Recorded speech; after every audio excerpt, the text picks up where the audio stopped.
नमः शिवाय।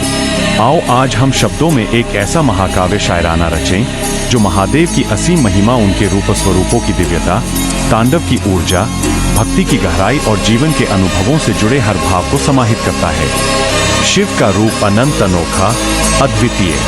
चलो लिखे उस वंदना को जिसमें गंगा के संगम में बसा अर्धनारीश्वर का रूप, जिसकी भुजाएं अनंत, शब्दों से परे, जिसके नेत्र में शांति भी है और तूफान भी। नटराज की मुद्रा में जब कदम जमीन को छूते हैं तो धरा हिलती है, पर आत्मा को शांति मिलती है। उसकी त्रिनेत्री जल अग्नि वायु की धारा है, हर तत्व की पहचान वही पाती है। भोलेनाथ सलता और जटाओं की गूंज, जटाओं में गंगा की मादक धुन और गले में सर्पों की मौन माला।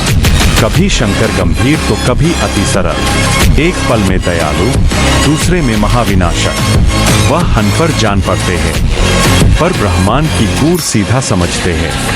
काश हम सब उनकी आंखों में झांक कर अपने कर्मों की झलक पाते।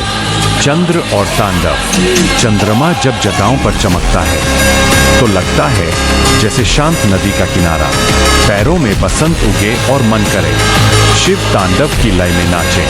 तांडव उत्सव भी, विनाश भी, प्रकृति का फलित रूप। जहाँ कदम पड़ते हैं वहाँ नया अस्तित्व निखर उठता है।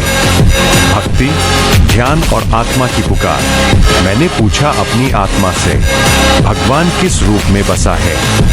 वह बोली, अहंकार के खंडहर में, जहाँ प्रेम की ज्योति उषा बनकर चमके। महादेव वह प्रकाश है जो अंधेरे से नहीं भागता, बल्कि अंधेरे में दीपक जलाकर हमें अपनी ओर खींचता है। शिव भूत भविष्य पुराण का सार। वह किरावा नहीं, वह इतिहास है। वह मेमोरी नहीं, वह एक्सपीरियंस है। वह अमृत वर्षा भी है और वही कालचक्र का पहिया भी। कभी वह शमशान की महक लिए घूमता तो कभी भस्म राक्षस को सीने से लगाता है। उसे न श्रृंगार सूट का मोह, न रत्न आभूषण की लालसा, बल्कि वह प्रेम की अंतहीन यात्रा है। शिव मेरे भीतर, तेरे भीतर, हर जगह। महादेव वह आग है जो स्वयं को भस्म कर उजाला देता है। वह शून्यता है जहां से हर सरोवर की कांति जन्म लेती है।